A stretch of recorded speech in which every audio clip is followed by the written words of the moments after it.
have GI Mary Jane, armed with a gift to compassionately communicate and stand her ground. The commander-in-chief, GI Mary Jane, has made a commitment to her community that she will work hard to promote the change of the archaic legislation that has made victims of the people they were written to protect.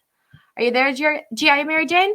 I sure am. Thanks for having me. Hey, how's it going? Doing great. How are you? Doing pretty good. Haven't seen you since California. It's been a while, and everything just abruptly stopped, Took all the fun out of it. Didn't it? But thank goodness for the internet in cases like this, right? Exactly. God bless. Well, yeah, thanks for having me, of course. I'm guessing, are we live now? Yes. Awesome. Just making sure. So yeah, I'm new to this this whole app, and I love it. So that's great. I mean, like I just said, I mentioned these shutdowns. Yeah, we haven't seen each other since California when all of the libertarian state conventions started shutting down in March. Everybody's life got put to a complete halt. So it's great to be exploring all of these new ways to communicate with everybody and get the word out there. And it's allowed me some time to sit down and refocus on what got me into activism and what eventually led me to, my introduction to the Libertarian Party altogether. And that was the drug wars. I mean, so many people are affected. There is a war going on our streets every single day. We're all soldiers. We don't sign up for this. We wake up, and if we have even a prescription pill in our pocket that's not in the correct bottle, we chance being put in a cage forcibly with guns pointed at our heads, not being any bit of a violent citizen, not creating any threat to anybody whatsoever, to a point where right now our federal prison systems are comprised of 50% nonviolent drug offenders.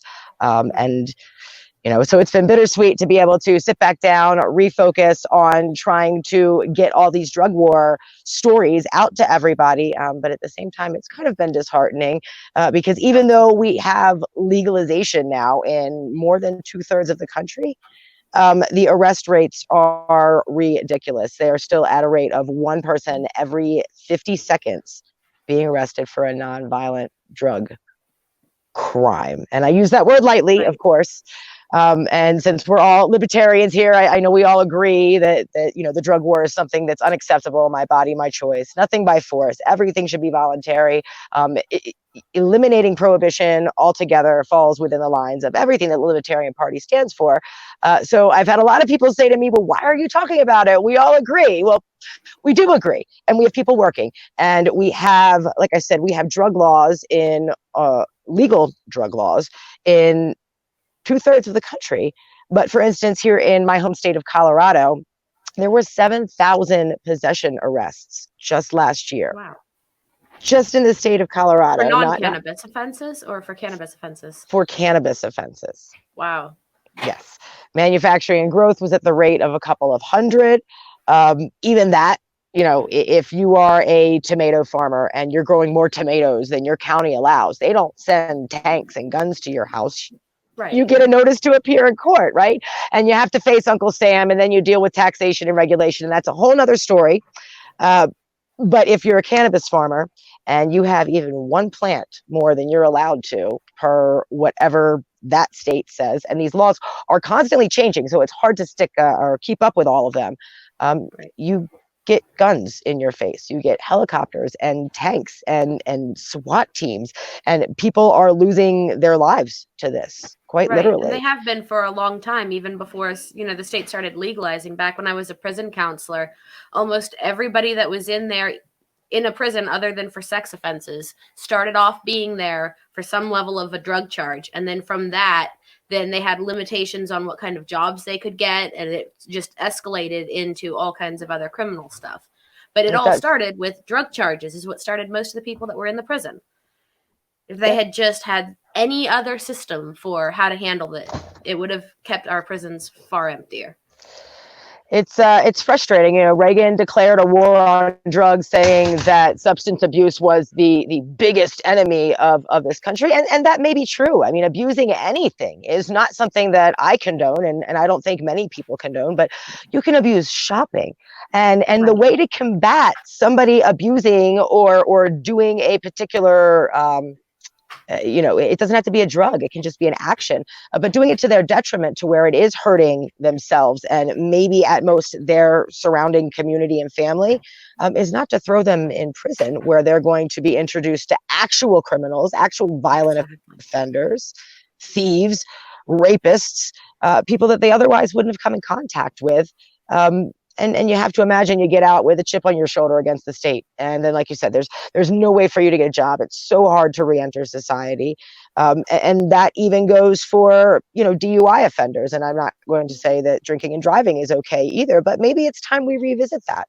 You have one bad night, and next thing you know, there's no way to pick yourself back up. The entire idea of putting somebody in prison, or the drug laws in general, was to try to rehabilitate. But even if it was meant in good don't intent, rehabilitate. They just educate better criminals. Not at all. That's all they do. This is true. So it's frustrating. And like I said, I'm focusing again. I hate opening these articles in the morning. House busted, biggest drug ring in Colorado history, or whatever the extreme mainstream media headline may say, when actually what happened is somebody was sitting on their couch in the morning, smoking a joint, sipping a cup of coffee, maybe making breakfast for their kids and feeding their dog and doing the same peaceful things that we all do in the morning. And next thing you know, without a knock or a warning, you've got men coming into the windows, literally breaking your appliances, your TV. When they do a raid, they destroy. They just break stuff. Yeah. They break everything. And even if they get in there and they find out that you're not breaking any laws, there's no way for you to get your possessions back that were destroyed. Or in the cases of those people that get accidentally shot during those raids that were sometimes even on the wrong person in the first place, you don't get your life back. You don't get your family member back that got shot. You don't get any of that. Nope. You're put on the news. Life and property over something put on the stupid. news as a violent criminal, and now the PTA mom, who everybody loved for years, is shunned from her community because she got busted with an eighth of weed. And they over dramatize everything. And what I like to do is to flip that script. You weren't arrested on the side of the road. You were kidnapped. You were pulled over for a moving, maybe not even a moving violation, could have been a tag light. Officer says he smells cannabis or anything else, and it's your word against his. I can't stand that. And not to backpedal here, but a little bit of background on me. I'm actually the daughter of a Baltimore City police officer. He retired in 1996. I know, right? Oh my gosh, really? No way. But he was an actual, servant to his community. He was a beat cop. Right. He was very much about helping his community, and he would sooner send you home to your wife if you were drunk than put you in handcuffs. But in the mid 90s, they actually changed the credo. And I don't know if this was nationwide or if it was just in Baltimore City, but they changed the Baltimore City police officer credo, this thing they recite every year where they do their little, ceremony. And they took out "to serve and protect the community." And they replaced it with to uphold the law. And my father came home and dropped the F-bomb in my ear for the first time in his life ever. He was livid. It's not what he signed up for. He was told that if he was caught not arresting somebody and sending them home instead, that he could lose his job now, instead of making, his own judgment at the scene, because everything's situational. Right. Let's be real. And he held on until retirement. And unfortunately, it's the same laws within that community that I don't want to put all the blame on it, but in the end of his days, while he was dying from cancer, he couldn't try cannabis because he would have lost his pension had they found out. My mother and I would have lost everything he worked for to try to secure. They were more than content to put him on all kinds of other medications that had terrible side effects and much worse problems. They gave him chemo with a pacemaker. So they put a spoon in the microwave is essentially what they did. And bittersweet, the cancer did not deteriorate him. The chemo took his heart out. So, best circumstance it could be, but I can only imagine how different things would be had he have had the option to try cannabis. And we even see it in the news now that officers are being arrested for using cannabis. And I don't agree with that. I get accused all the time of being a cop hater. I'm not a cop hater. I'm a bully hater. And if you're using your power or your presumed power to create victims of anybody. I don't care whether you have a badge or whether you're wearing a ski mask at a 7-Eleven with a gun in somebody's face. It's the same crime. It does not make it any different because you're not wearing a badge. And right now, what we see with all of these laws coming into effect is they're not legalizing anything. They're making you have to buy a permission slip from the state. Right. And some places, Maryland, for instance, where I grew up and I watched the medical cannabis market emerge and evolve for over 2 years. I think they're in their 4th year now. It's $250,000 just to apply. Mm-hmm. And if they don't accept you, you don't get your $250,000 back. You simply don't. And you have to allow the Maryland State Cannabis Commission to have 24-hour access to all of your cameras, everything that you're doing. They can see if you pick your nose in the break room, for crying out loud. It is the most disgusting display of invasion of a business's right to privacy. And nobody in the industry is speaking up for it. And I think the focus because a lot of people within the Libertarian Party, they forgot about weed. It seems to be evolving and everything's okay. And it's really easy to get complacent. It's still heavily regulated, considering, I mean, you can grow as many strawberry plants as you want, and strawberries can actually kill people. So why do we have higher restrictions on cannabis than on strawberries when strawberries actually kill people and cannabis never has? No, and we have a scene right now where the far left is really got its hands within the regulatory end of the cannabis industry. And I thank them for their efforts. I worked with Maryland's chapter of NORML as their director of outreach for 1.5 years. I lobbied on a lot of national bills and a lot of state bills, but I was dismayed to find out, and this was within the group that was functioning back in 2018, that when it came to gun rights, for instance, they weren't interested in trying to pass any bills because the people who are comprised of that, again, historically far left, effort to legalize cannabis, they're not for gun rights. So it became this divisive political thing that was very much not for the people. It was for the best interest. And how many people do you have that would otherwise qualify for medical cannabis but are scared to go get that card so they can either save money or in some cases even be able to access it in their state because they don't want to lose their right to defend themselves? A lot of people run into problems once they get legal. That was my case. Right. And that's what woke the activist up in me. They, Virginia State Custody Court decided that because I'm a cannabis patient, that I am a potential danger to my child and I therefore lost custody of him. I can only see him on a supervised basis. Being dangerous to your kid. Cannabis is great. It's not like painkillers that, for the amount of pills you would need to take with opioid-based painkillers, you can be knocked out and not able to respond to your kid when they're in need. I've never gotten so high that I couldn't be awoken. A scream in the middle of the night, I'm up. However, when I was on painkillers for my arthritis, there were plenty of times that I was out and I could not be woken up. It just wasn't an option. That stuff knocks me out. They had me on like the smallest dose of Klonopin you could get. And I was breaking those pills in half while I was trying to find something different other than the cannabis to take care of my medical needs when they were threatening at that time to take my son from me.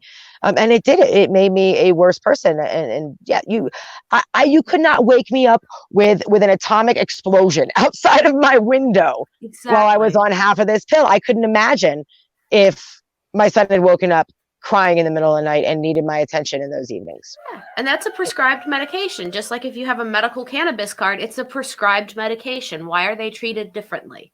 Well, unfortunately, it's not a prescribed medication because it's still federally illegal. And until that is lifted, it is simply a doctor's recommendation. So kind of like if you're somebody who is too short, say an airbag is dangerous in the event of a deployment, you get a doctor's recommendation to go to the mechanic shop and have that airbag. Well, you can have a doctor's recommendation to go get some Robitussin that'll knock you out pretty hard as well. But that's still, I mean, it's a different set of rules based on who's profiting off of it. And that's what it all comes down to. That's exactly. And that's why these legalization laws have been, California has been legal since the mid 90s, I think, to some level, I believe. Yeah, to some level of medical. Right. Yeah, it's been a long time. And I can't believe that, over the course of 25 years now, almost, We still have a case where, if in Anza, California, for instance, the sheriff has actually coined the term Marijuana Monday because that's when he likes to go out and raid all of the growers in Anza County. Like, it's this fun game for him, but it's legal. And some of them are out of their regulatory restrictions and others aren't. It's a strong arm mafia. Like, Al Capone would be thrilled to be alive in this stage of legalization that we live in right now. It's almost become worse than it was back in the black market days. It's hard to say. You're eliminating a lot of the death, the unnecessary death that happens on the street, obviously, but you're creating victims of people that otherwise wouldn't be victims. Now you've got soccer moms getting arrested for weed. 10 years ago, that didn't happen too much, right? It was the same demographic, unfortunately, predominantly the minority community. And you cannot convince me that the minority community uses cannabis more than anybody else. Definitely not. It's definitely not. And that's the thing. It to me is the biggest civil rights issue that we face today, because everybody, and this is not to say everybody in the world, but everybody, somebody from every culture, background, sex, religion, race, you can find somebody from every ethnicity that uses cannabis. It is right, and every socioeconomic level. Issue. They pretend like it's some kind of issue that only these degenerate people have, that are using it. The reality is, you look at anybody in finance, banking, lawyers, doctors.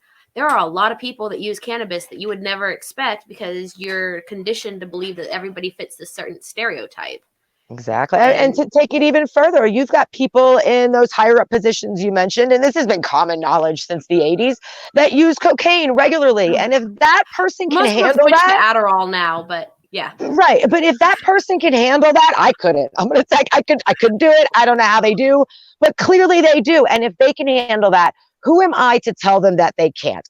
Whatever substance you want to do, so long as you're doing it responsibly and you're not hurting anybody, why should any governing agency be so presumptuous as to tell you that drug A or drug B is right for you, or this, that, and the other? It's my body, my choice, somehow abruptly stopped at the abortion issue.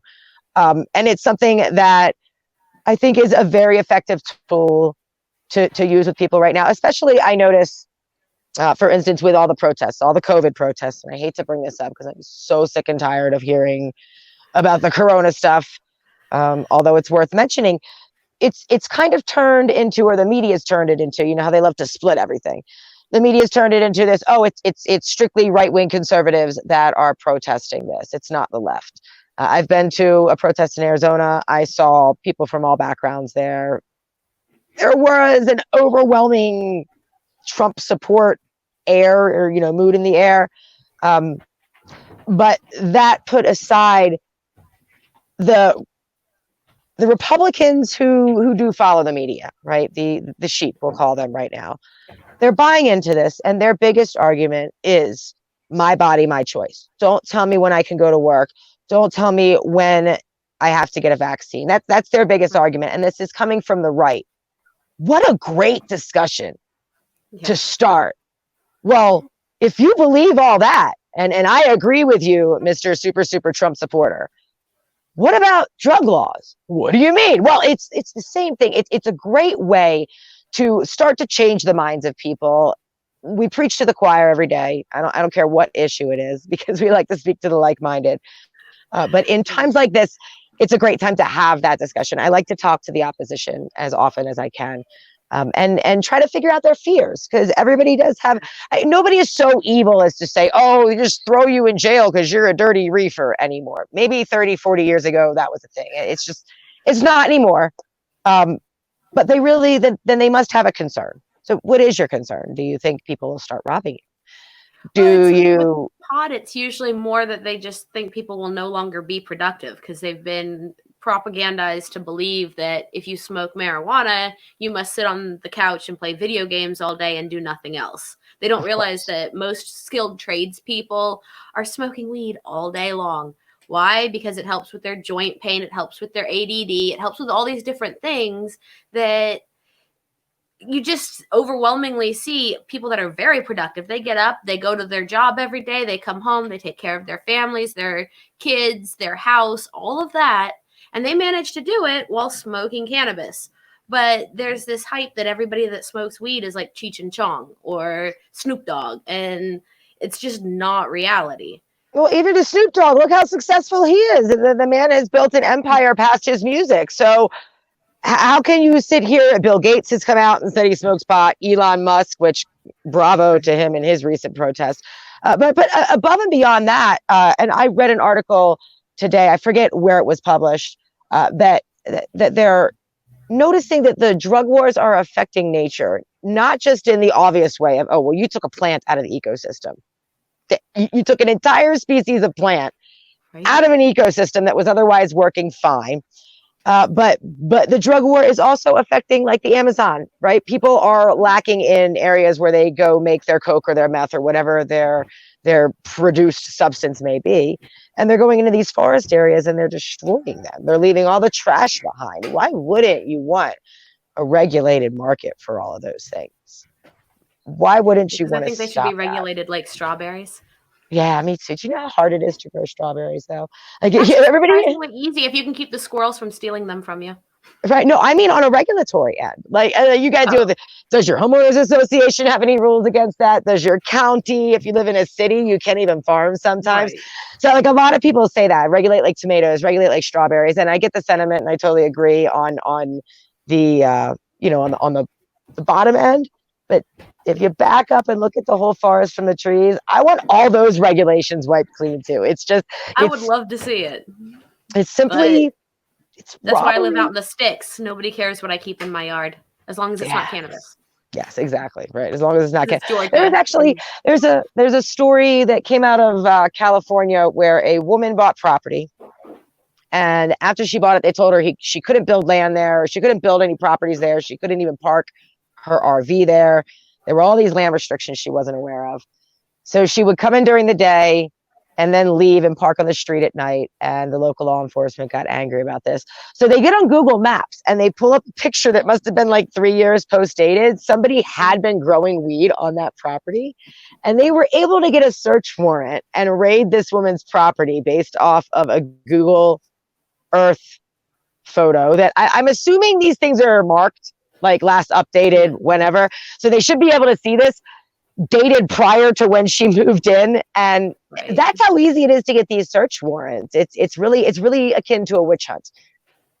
They say an anonymous tip came in. Well, keep in mind that anonymous tip could be the cop's wife.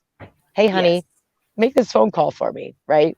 It's absolutely tyranny on its highest level. Actually, let me pull up, and I'm interested to share this. I didn't think the stats were so high, but of course I was peeking at different statistics this morning to try to get ready for the broadcast because it is absolutely ridiculous what we're going through. Bear with me here. All right, so yeah, 45.7% of federal prisons are comprised of drug offenders. 45%. Now the second percentage, lowest to that, is sitting at 10.5 for sex offenders. And all the other violent crimes below that are below 10%. And we're talking how many people are in the prison population. That's 72,593 people in federal prison on nonviolent drug offenses. And then how many of those people that are in there for various other either trafficking or theft or whatever their other charges may be started off with a basic drug charge that then they just had a record and couldn't get past it? Yeah, exactly. You introduce people to a life where they have to work in a black market. They get out of jail. They can't get a job. So they've got to make money selling weed, or that turns to coke, or whatever your dealer wants you to do, because there's no job protection in that industry. There should be, but there's not. There's barely job protection in the legal cannabis industry that exists right now because the Fed can still come raid your dispensary on a whim, whatever they want. Or it's, I don't know. I think it's something that needs to be focused on more. I know it's a topic that makes a lot of people's eyes roll, but to get back to it, I don't want to I don't want to dive into too sad of a story here and shift the mood, but I mentioned that people literally are dying from this.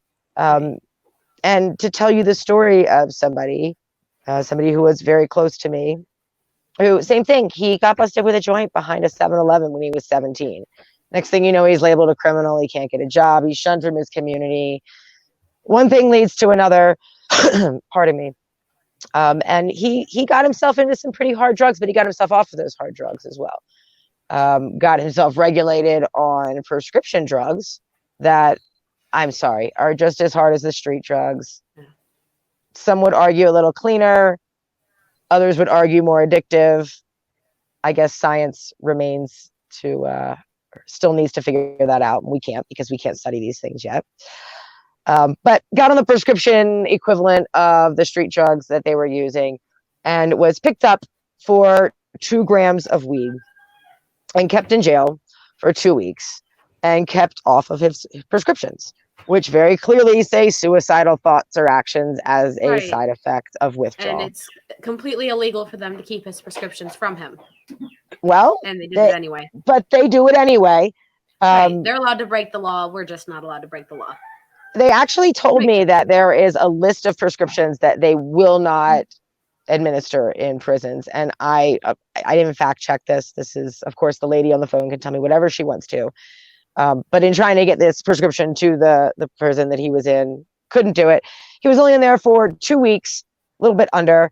On day 3, tried to kill himself with his own bed sheets in the jail and was given 0 medical attention and just kicked out on the street, at which point the drug regulations kicked in. I don't agree with the pharmaceutical regulations either, because they limit when you can and can't get these things. And if it's been over a certain amount of days and you haven't seen a doctor, say because you've been in lockup for 2 weeks, right?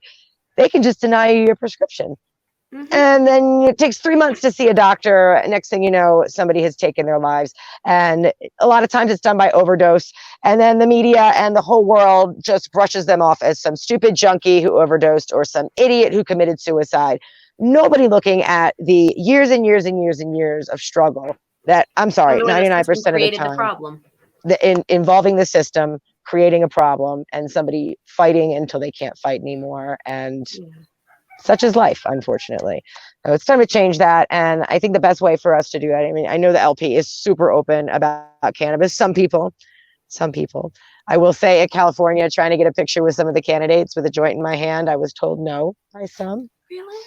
Yeah, I'm not going to mention who, but I think I have some guesses. I bet you do. I bet the people watching have some guesses. Don't want to toot anybody's horn, but but no, it's time to normalize it. We're not sitting here saying that anybody should overuse any substance, but it's time to stop looking around our shoulders when we start to talk about weed or mushrooms. The state of Colorado has actually defelonized all drugs. And it's been about 4 months, and now we're living in a pandemic right now. And guess what? Colorado hasn't imploded. Their drug arrest rates are going down. Isn't that shocking? There's no rioting in the street. People aren't robbing things. Unfortunately, they're stuck in their houses. Also, Portugal saw, once they decriminalized them, then people started going and getting help when they started to realize they were having a problem, instead of waiting till they were getting to the committing crimes or overdosing levels of addiction. Because you can be like, okay, I've got this under control. Okay, I don't have it under control, but then what? You can't just go say, hey, I have a problem, because now all of a sudden you're admitting to a felony. But if you decriminalize it, then when people start to feel that addiction taking hold in their life, they can go talk to a healthcare provider about doing something else. Mm-hmm. And you'll see a whole lot of those other problems disappear just by making it where people feel comfortable seeking help when they need it, like you can with alcohol. Yeah. Yeah, and you've seen it too. There's some states that have suicide's actually a felony in a lot of states. And if you attempt suicide and fail, they can actually charge you with a crime. And people know that, and they're terrified. So the same thing, that they wouldn't go get help when they were starting to feel suicidal. And there's a lot of states that have defelonized suicide. And their suicide rates are dropping because people can go get help without being forced into a cage. It's all about personal choice. Nobody wakes up and aspires to be a junkie, but we all are human. We all stumble and we all get into a cycle. I don't care who you are. We all get into some sort of destructive cycle, whether it be with substances boyfriends, family members, shopping, overeating. Everybody at some point in their life falls into some cycle of destructive behavior. And the people who can pull themselves back up from that are the people who are able to openly talk about it. Hey, I'm going to the mall too much. I'm spending all my money. I can't pay rent. And then your girlfriends are like, well, let's talk about it. Let's do something else. Let's play cards on Thursday instead. Right. And you work through whatever your problems is. If you're doing too much Coke, you can't go to your friends 9 times out of 10 and go, hey guys, I'm doing too much Coke. Cause then they're like, well, shit, we don't want to be around you. Oh, you're an addict. Yeah. Yeah. And even if I don't even if I don't shun you for that, I don't want to be around you because I'm scared that I'll be arrested just for being associated with you. So now I have to treat you like you have the Black Plague and keep you, completely far away from my life. Don't even come to my front door. Don't call my house because maybe your phone's bugged. It's ridiculous. It creates a situation where people can't help you, even if they want to help you. And this includes the substance abuse facilities. So I like many others, had a rough time on pharmaceuticals and ended up getting a DUI. And I got thrown into a rehab facility where, thank God, they acknowledged my cannabis recommendation. But some rehab facilities in the state weren't.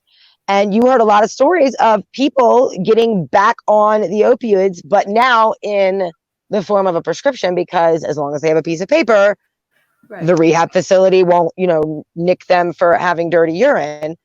And those drugs were way more dangerous for them than the cannabis was. So now you've got a completely counterproductive situation here where the rehab facility that's supposed to rehabilitate you is encouraging you. Right. Straight up encouraging you to use harder drugs because you can get a piece of paper. Plus, you only get that piece of paper for so long, and then after that, you can maybe afford those pills on the black market for a little while, but eventually you're going to need something cheaper, and then you're right back to heroin or meth or whatever it was that's your substitute for your Adderall or your opioid painkillers, and it just creates a vicious loop. If they would make it so that way you could treat yourself with whatever actually worked for you in the first place, you would stay off of those more addictive things, knowing the dangerous path that they take you down. Yeah, and I don't know the numbers, but from what I remember, as a kid coming up in the late 80s, early 90s, there was not this addiction issue.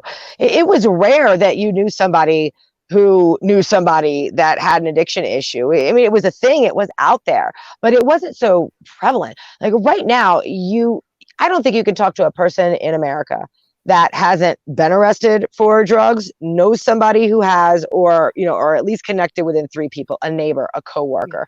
Everybody knows somebody who's been arrested for drugs or has dealt with a substance abuse issue. It wasn't like that before the war on drugs started.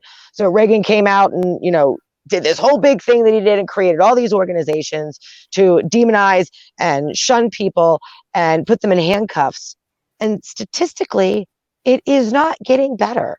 So again, even if it was with good intent, and I don't believe that it was based on recently leaked documents that say it was all about controlling the minority population, even if it was for a good reason, you guys, it's not working. It's time to sit back down at the drawing board and start over again.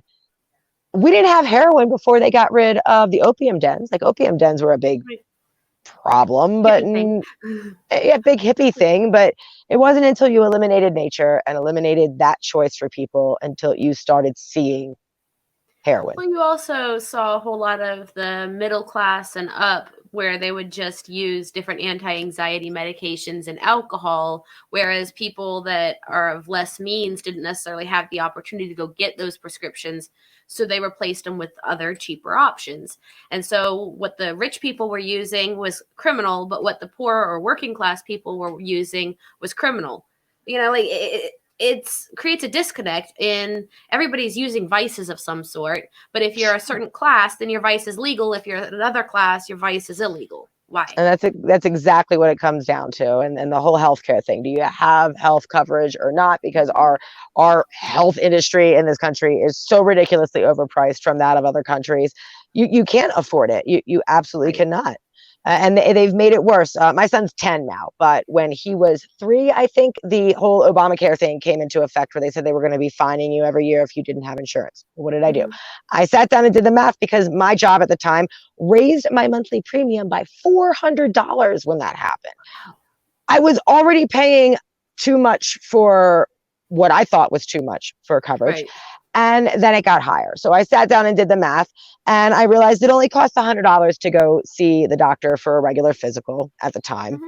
Now it's $200 to $300. But back then it was only $100. I did the math. I'm like, hey, I'm going to chance it. If God forbid something serious happens, the emergency room is going to have to bill me. And I don't understand why it can't be as simple as that, right? But once, and I'm sure there was a large group of people that did the same thing. They're like, fine, I'll pay your fine. It's still cheaper than me getting insurance at the end of the year. My medical needs are still met. I just did the math. Yay for school, right?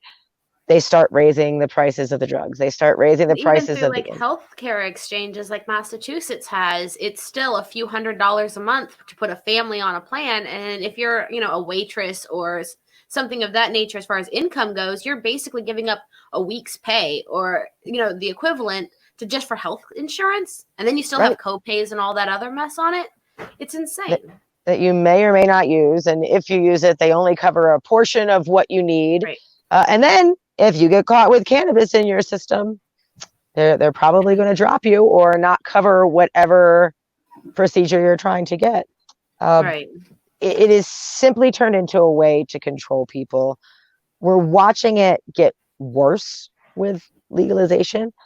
Even now, the famous 420 bill that was introduced last year and did not survive the floor sought to tax cannabis at 5% on a federal level. So you've got states that are already paying in excess of 25% taxes when they go in to buy weed. And you're going to put a 5% federal tax on top of that. What are you charging the industry to operate? What's their hush money going to be? They wanted to cap the THC limits, which I'm sorry, if you're a farmer of any type, you know that you can, genetically mess with a plant to a certain extent, but you can't be perfect. And for instance, in the case of hemp's legal everywhere. If the government, I believe the Department of Agriculture handles that, if they come in and test your crop and one part of the plant tests higher than that 0.3 THC, they have the authority to destroy your entire crop. And that's what we're faced with. If they really want to take it that far. And I can't believe America's farmers are okay with this right now either. I cannot believe the only farmers that really get the permits and can get through the red tape to be able to grow it are the ones that have already paid off enough and are in bed enough with the politicians that they know they're not really going to suffer that much. The people that try to start up on their own, those are the ones that get constantly tested because they're competition for the big ag side of it. Don't come in my playground. This is my sandbox and you can't touch it. We are looking at old style prohibition era, alcohol prohibition era mafia tactics, but they're coming directly from the federal government and all of the departments ofs trickling down. Anybody who follows me, and like everybody else with the hashtag and the Fed a lot. And I mean that now more than ever. I know through all of my years of lobbying in terms of the drug war, the only way it's going to get better is at the federal level. It's the only way, because I guarantee you all the states that haven't legalized, once federal prohibition is lifted, they would all fall in line. They would have to. They want that money. In what way? In Massachusetts, we voted back because I lived there for 6 years, and we voted to legalize it for recreational use. And the law we voted on the ballot was for a 9% tax on it. By the time that vote was taken care of and they got through all the red tape, it got up to a 26% tax on it. Oh my God. The people voted specifically saying 9% tax, and the legislators still managed to add in all those extra taxes. You've got this culture that's just so tired of getting arrested, though, that they're like, I don't care what your tax rate is. I just don't want to get arrested for it anymore. And I totally feel that. But people are still getting arrested. They are still arresting. The stats in Colorado legalized recreationally in 2012. And they had about 12,000 yearly arrests, which almost instantly dropped down to 6,000, but it's leveled out since there. It's sitting right there at that same curve. How in a legal state are you still arresting 6,000 people every single year for possession? It's a good revenue It's generator. They're not giving up the money. this is true. That's Arresting what it all people comes down to. makes money. It makes money for lawyers, judges, bail bondsmen, probation officers. There's a lot of money in the prison system, so they don't want to give it up. Yeah, why would you want to release 50% of your prison population? Then you don't got all that Right. money from the government coming in, right? It's Exactly. You don't have all that's those jobs for guards. You don't have all those jobs for transport people. You don't have all that need for clerks. A lot of people lose their job when you let other people be free. And America is a jobs program, apparently. apparently, and it's funny to me too, because like you mentioned, people lose their jobs. Well, congratulations, we've got a population where two parents can't stay home with their kids. I don't want 100% employment rate. Are you crazy? I want around 50 or 60%, right? Yes. I want and then wouldn't things kind of level out? They wouldn't be so expensive because people couldn't afford them. They could. Salaries would go up because there was that supply and demand element to labor. Less labor available, the more you have to pay to get the labor, whereas labor is being readily available. All of a sudden you can pay them squat, and then you can make both parents have to work.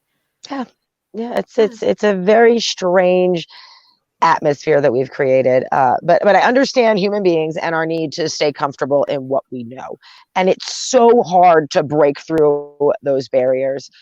And again, I've heard it so many times. Just stop talking about weed so much. But I feel like it is the most effective gateway into explaining all of these other things that we just kind of spurred off to here. It's directly related to, overtaxing different industries and not allowing them to produce their product in a way that's healthy for the environment without having to pay so much that they can't afford to do it. Everything stretches out, and the most blatant display of that is within the cannabis wars. And I pick cannabis because it's the most safest substance out there that's illegal.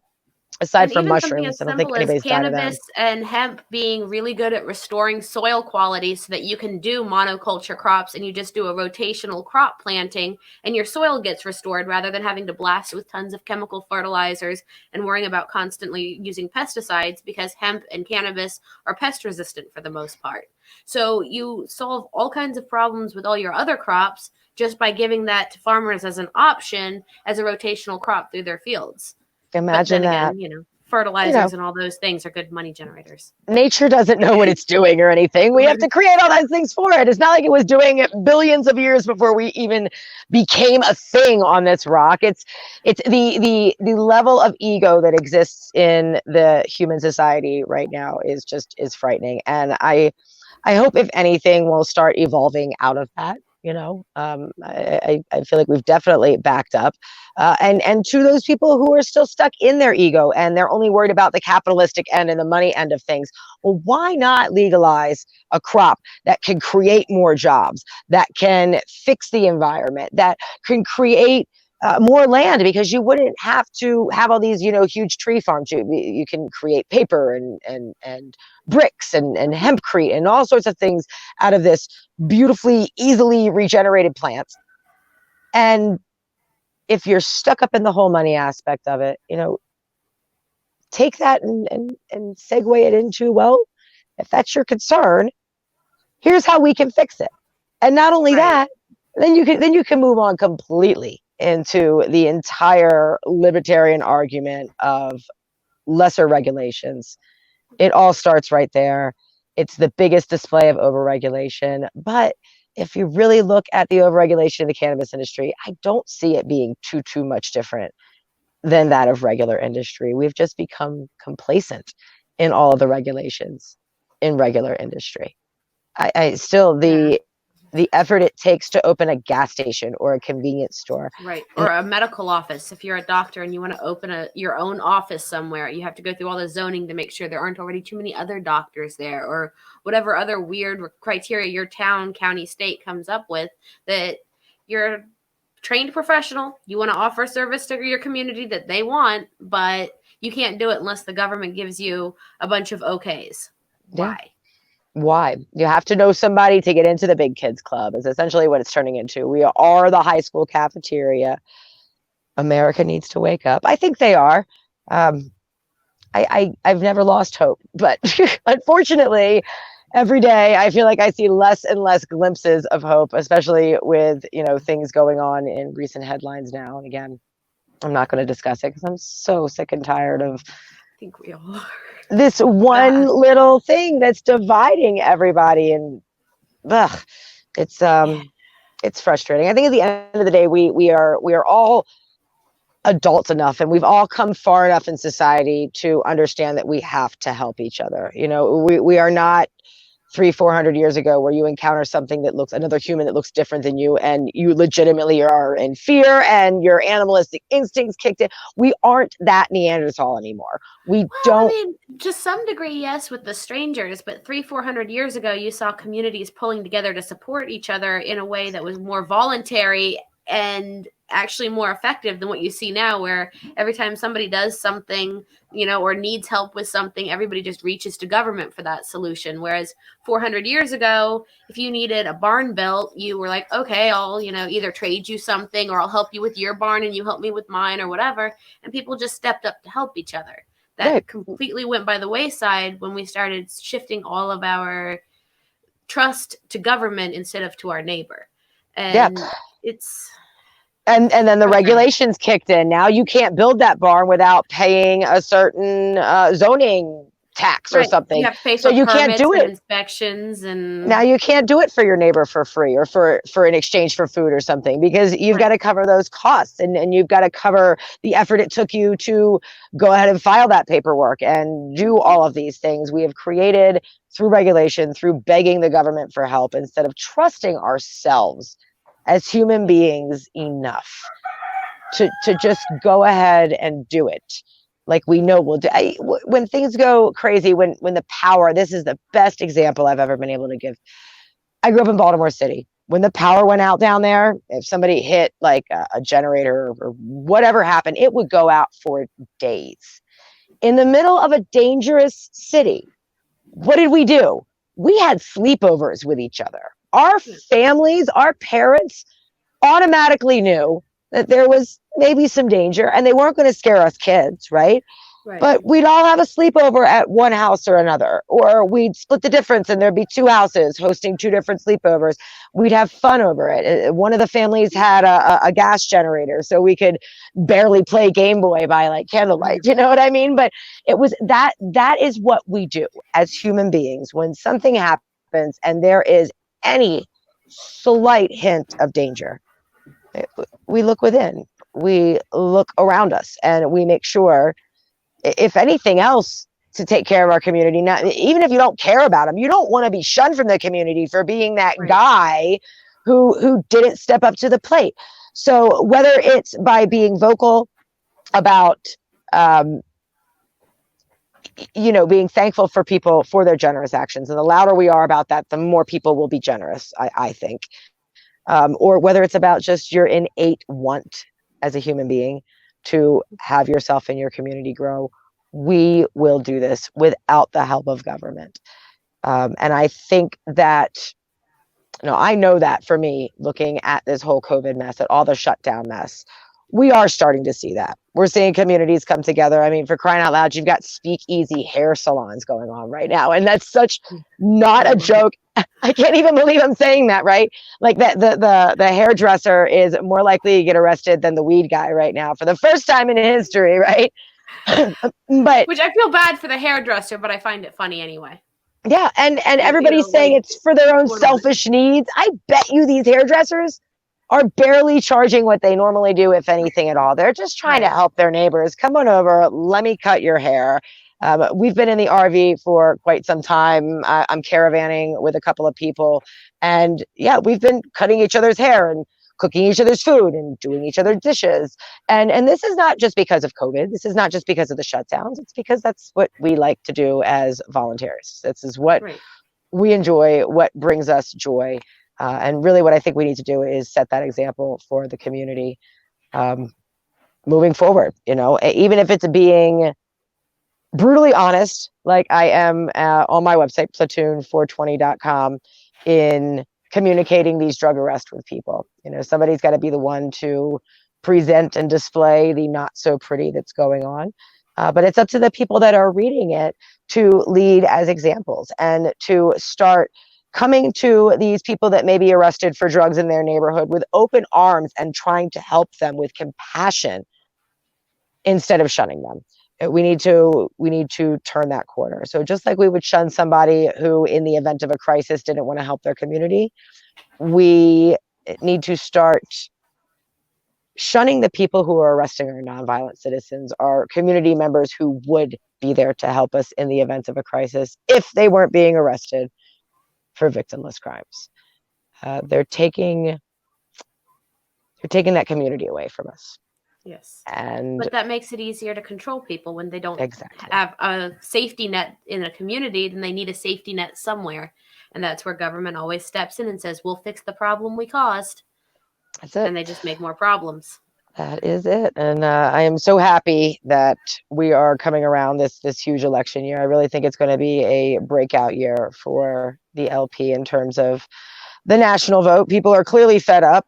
We get a ton of great candidates, and any one of them would be wonderful in getting this message across. And, is it a pipe dream for a libertarian candidate to take the presidency this term? Maybe, right? Maybe not, though. I mean, we've got more people standing up saying government is overreaching than we have seen being really vocal about it in decades. It's amazing to see just how much this virus, whose name shall not be mentioned, has actually gotten people mad at the government. They're like, this is absolutely absurd.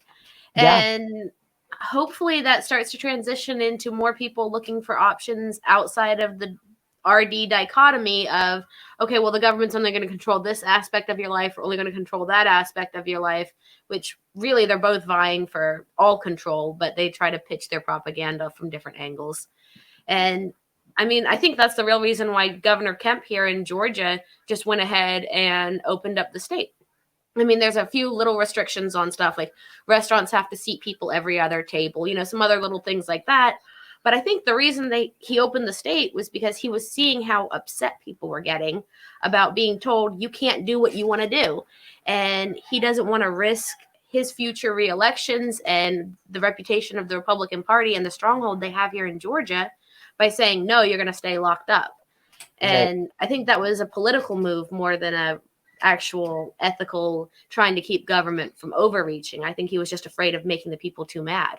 Sure. Yeah, absolutely. And that's going to happen. And we're seeing a perfect display of localization here. Every state's kind of tackling this a different way. And even further down to that, here in Colorado, it's some counties are mandatory masks in public and other counties aren't. And I'm totally for that. I'm okay with that. If that's what's good for your county and your constituents, and it is all voluntary and I don't have to be there and those people can leave if they want to, great. Way to go. That's the way everything should be. And we're doing all of this, if you notice, without the assistance of the federal government. Do we need I would prefer if they just left it up to the businesses to decide how they wanted to run it instead of even the county telling them what to do. But county is way better than state, which is way better than federal. So it's sort of a trade-off on that. Yeah, and it's easier to deal with your county representative, like you said, your governor's caving or changing his mind or whatever the case may be, however you want to perceive it, but because of the public pressure. If there were no public pressure, of course, they wouldn't change their stance on anything. They would just do what the other states were doing and just try to fall in line for federal political gain, not anything else. So we're getting there. I think we're just about out of time. Were there any of the comments on the side that you wanted to address? Can you see them? I can't see the comments. I'm new to this app here. I gotcha. There was somebody saying that we're lucky to be born in the U.S. and a lady that commented that the health insurance was not having the health insurance and paying the fine was significantly cheaper. And it's not letting me scroll up, so I don't know what the comments were before that. But it is 4:55, so we've got to get ready to bring on Luis Fernando Mises. He's our next guest. Should be fun. Yeah, it should be. Thank you for joining us, and I appreciate it. Hopefully the lockdown stuff will end soon. We can hang out again. Hopefully. See you later. All right, we'll see you then. Thanks, guys. Take care. Bye. All right, you too. Bye.